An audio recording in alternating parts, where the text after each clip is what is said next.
So, for example, a country show will feature all of that lot. A marathon will feature all of that lot. But the vast majority of that isn't licensable. So, even though you may have huge crowds, if you've got less than 500 people in a beer tent, then give a temporary event notice.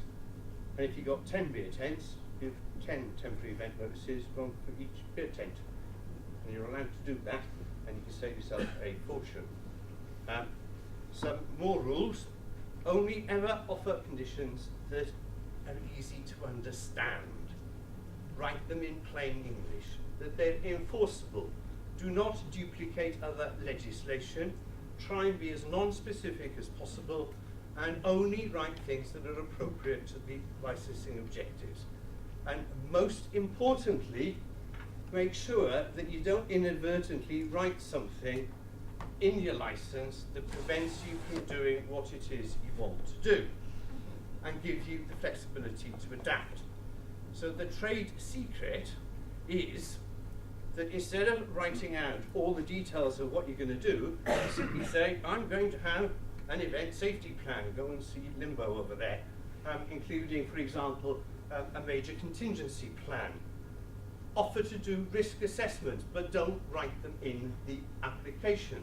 Say you will have a traffic management plan, but don't tell them what it's going to be, because it might change next year. Have a child welfare policy. That will cope with protecting children from harm and so on.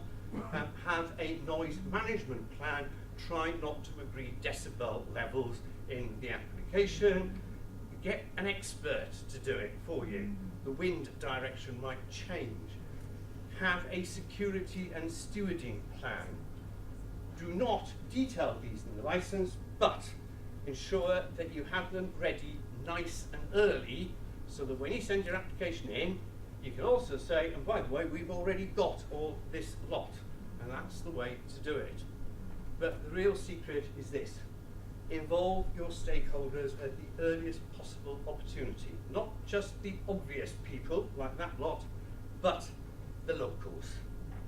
The people who are most likely to get upset. Tell them. Engage with the parish council, the town council. Write to the local newspaper. Do interviews and all the rest of them, and try and get them on board. Because these days, anybody, and I do mean anybody, you could live in Timbuktu, you can live in New Zealand, and you can object to an application for a new co-op just down there. It's allowed. You need to get them on board. So, do it early, get your application in yesterday, and finally this. I'm going to have a little moan at some of you. I know that the majority of you guys know far more about event management and all that sort of thing than I do. But I perceive, rightly or wrongly, that event management courses rather put licensing law in the back seat. In fact, I know of one university that shall remain nameless. I was talking to the head of the department that does the degree in event management. It's a 4-year course. And I said, how much of that do you devote to licensing? We do one afternoon session. I said, you're kidding?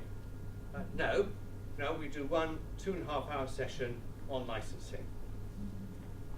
Really? I think you should think about that, because it's blooming important. We're late for lunch, but not as late as we might have been. Thank you very much for listening. I hope I've entertained you without being regulated too much. Any questions? I'll be upstairs.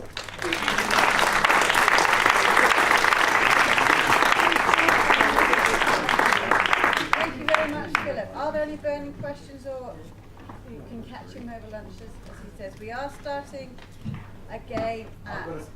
Comments, mate. Sorry, if you're a member of the National Outdoor Events Association, this guy offers half an hour free legal advice. Now there's a good reason to join. A reminder, we are back on again at 1, because it's again a tight afternoon.